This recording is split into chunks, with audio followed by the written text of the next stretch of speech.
رب المنافقین واغلظ علیہم صدق اللہ العظیم۔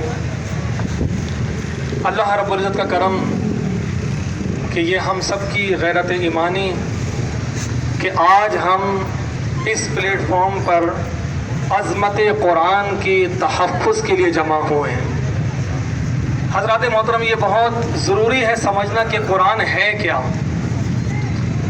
قرآن کتاب اللہ ہے، اللہ کی کتاب جو اللہ کے آخری نبی پر آخری کتاب نازل ہوئی، اور یہ وہ کتاب مجید کہ یہ نبی پاک صلی اللہ علیہ وسلم کی بھی تصدیق کرتی ہے اور سابقہ انبیاء کی بھی تصدیق کرتی ہے اور دیگر کتب کی بھی یہ تصدیق کرنے والی کتاب ہے۔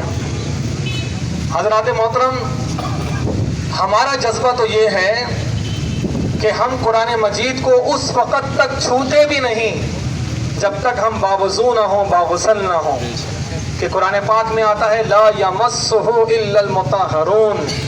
قرآن مجید کی پیٹ کرنا تو درکنار، ہم نے ایسے لوگ بھی دیکھے جو حافظ قرآن کی بھی پیٹ نہیں کرتے۔ ہم نے اساتذہ کرام سے سنا کہ جس کے دل میں قرآن ہو اس کو یہ بات مناسب نہیں ہے کہ وہ عام لوگوں کی طرح چلے پھرے دوڑے بھاگے، کہ اس کا ایک وقار ہونا چاہیے۔ حضرات محترم، ہمارے یہاں تو بچہ قرآن جب پڑھتا ہے تو اس کو سینے سے لگا کر رکھتا ہے۔ جیسے گزشتہ بھی علماء کرام نے گفتگو کی ہے، تقاضا اس بات کا ہے حضرات محترم کہ اگر ہم حافظ قرآن ہیں یا قاری قرآن ہیں، قرآن سے محبت کرنے والے ہیں، قرآن کو پڑھنے والے ہیں، تو ایمانیات کا تقاضا یہ ہے کہ ہم سب کو محافظ قرآن ہونا ہے۔ یہ حکمران کا معاملہ کیا ہے؟ جیسے کہ بھی حضرت نے فرمایا کہ اگر یہ بندشیں نہ ہوتی تو میں اور آپ صف اول میں جا کر اس کا سر جو ہے وہ تن سے جدا کر دیتے۔ حضرات محترم، یہ ہمارا جذبہ کہ ہم آ گئے یہ بھی اللہ کی توفیق ہے۔ اب بات تھوڑی آگے لے کے جانا پڑے گی، جہاں دین اسلام، بانی اسلام، حضور سیدنا خاتم النبیین صلی اللہ علیہ وآلہ وسلم رحمت للعالمین ہیں اور امن کا درس اسلام دیتا ہے، لیکن یہی اسلام اور یہی قرآن، زبان نبی پہ قرآن جاری ہوتا ہے۔ اللہ رب العزت خاتم الانبیاء کو براہ راست یہ پیغام دیتا ہے، قیامت تک کے مسلمانوں کے لیے پیغام ہے، یا ایھا النبی جاہد الکفار والمنافقین واغلظ علیہم۔ اگر ہم نماز پڑھنے والے ہیں، اگر ہم روزہ رکھنے والے ہیں، اگر ہم زکوٰۃ دینے والے ہیں، حج بیت اللہ کرنے والے ہیں، لیکن اگر اسلام، بانی اسلام اور عظمت قرآن پر کوئی حرف آئے گا تو پھر ہم جہاد فی سبیل اللہ کے اندر صف اول میں بھی ہمیں نکلنا پڑے گا۔ قربان جائیں علامہ شاہ احمد دورانی صدیقی رحمت اللہ تعالیٰ علیہ، آپ فرمایا کرتے تھے لوگوں، وہ صحابہ کرام جن کی پیروی کا ہمیں حکم ہے، اگر وہ رات میں نمازی تھے، رات میں اللہ تعالیٰ کی بارگاہ میں سجدہ کرنے والے تھے، روز اللہ تعالیٰ کی بارگاہ میں رونے والے تھے، گریہ وزاری کرنے والے تھے، وہ رات کے نمازی تھے تو دن کے غازی تھے۔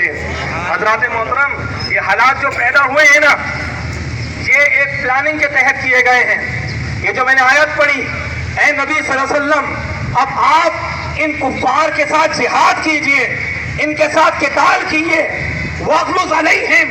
منصب تو آپ کا یہ ہے کہ آپ رحمت للعالمین ہیں، نبی ہیں، رسول ہیں، لیکن تقاضا یہ ہے کہ اب آپ ان کے اوپر جلال بھی فرمائیے۔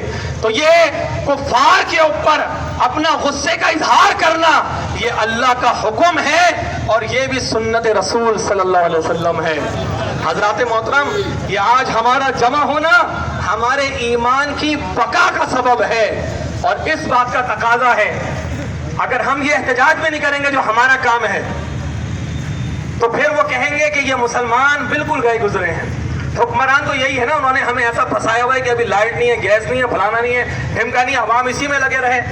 لیکن ان تمام باتوں کو تو ہم برداشت کر سکتے ہیں، لیکن جب بات قرآن پر ہو عظمت قرآن پر ہو، عقیدہ ختم نبوت پر ہو، یا تحفظ ناموس رسالت پر ہو، تو ہماری خون کا آخری قطرہ بھی اللہ اس کے رسول کے دربار میں قربان ہے۔ اللہ رب العزت سے دعا ہے کہ اس جذبے کو قائم فرمائے اور ہم سب کو اللہ اس کے رسول کی بارگاہ میں مقبول عطا فرمائے۔ لب پر نعت پاک کا جذبہ کل بھی تھا اور آج بھی ہے، ارے میرے نبی سے میرا رشتہ کل بھی تھا اور آج بھی ہے، اور بتلا دو گستاخ نبی کو کہ غیرت مسلم زندہ ہے، ارے دین پہ مر مٹنے کا جذبہ کل بھی تھا اور آج بھی ہے۔ وما علینا۔